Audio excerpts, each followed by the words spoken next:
आइए इसके बाद चौरसिया एम कुमार जी को मैं सहमत देता हूं कि वह और अपनी बातों को सामीन के सामने रखें, पेश करें। मैं चौरसिया एम कुमार आप सभी का तहे दिल से नमस्कार, प्रणाम, आदाब और सलाम करता हूं।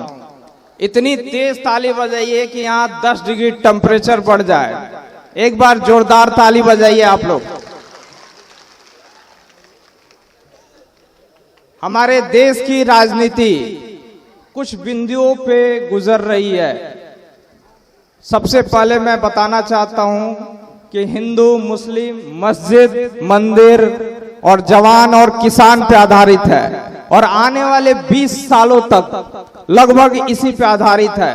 तो इस बिंदुओं पे मैं कुछ कहना चाहता हूं, आपसे रूबरू होना चाहता हूं कि न मस्जिद की बात हो न शिवालय की बात हो, न मस्जिद की बात हो न शिवालय की बात हो, प्रजा बेरोजगार है निवाले की बात हो। मेरे नींद को दिक्कत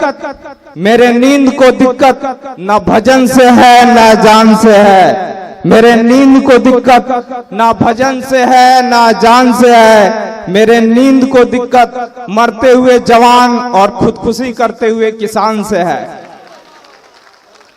किसी के बुझते हुए चूल्हे में हवा लगाकर तो देखो, किसी के बुझते हुए चूल्हे में हवा लगाकर तो देखो, किसी गरीब किसान के पैरों में पड़े छाले में कभी दवा लगाकर तो देखो। और एक मैं कहना चाहता हूं आप सबसे कि फसलों की कीमत पे उंगलियां उठाने वालों, फसलों की कीमत पे उंगलियां उठाने वालों, समझ में आ जाएगा फसलों का मूल्य भी। कभी खेतों में सीसीटीवी कैमरा लगाकर तो देखो। हम उस हिंदुस्तान में हैं जहां पे गेहूं की दाम 12 से 14 रुपए मिलती है साहब, और गांव-गांव में एक बोतल की पानी की कीमत 20 रुपए मिलती है। मैं भारत के हर किसान से कहना चाहता हूं कि आप गेहूं और चावल अगर बोना बंद कर दें और एक बोतल पानी अगर बेचें आप, तो आप सबसे अमीर हो जाएंगे। फिर भी हमारा किसान कितना मेहनती है कि वो दिन रात काम कर रहा है कि हिंदुस्तान का कोई बच्चा भूखे ना जाए, भूखे नहीं सोए, चाहे हमें कुछ मिले या ना मिले। मैं आप सबको थोड़ा सा अपने बारे में बता देना चाहता हूं कि मैं पेशे से प्रोफेसर हूं, दिल्ली में इंजीनियरिंग कॉलेज में पढ़ाता हूं। अभी तक 26,000 से ज्यादा इंजीनियर पढ़ाया होगा हमने। और मैं अपने कमाई का पिछले 3 सालों से अपने जिला में 40% जन कल्याण में देते हैं, ताकि हमारा समाज भी हमारे साथ खड़ा हो सके।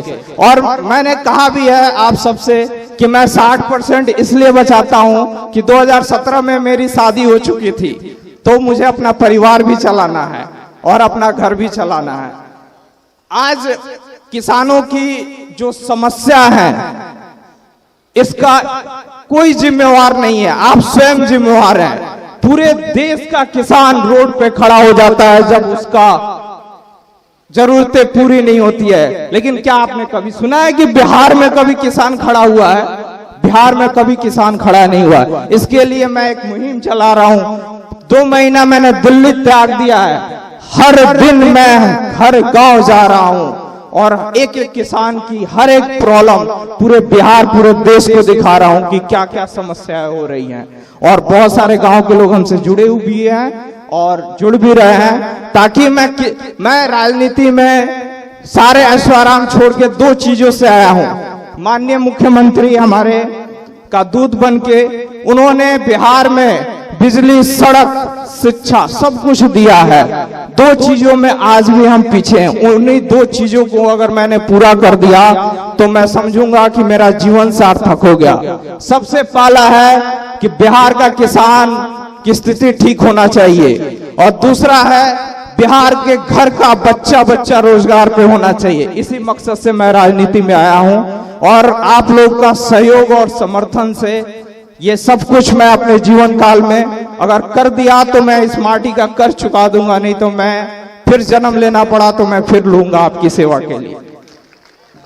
किसानों की जो समस्या है उस पे मैं चंद लाइनें बोल रहा हूं और उनका क्या समर्पण है हमारे समाज के प्रति वो मैं बोल रहा हूं।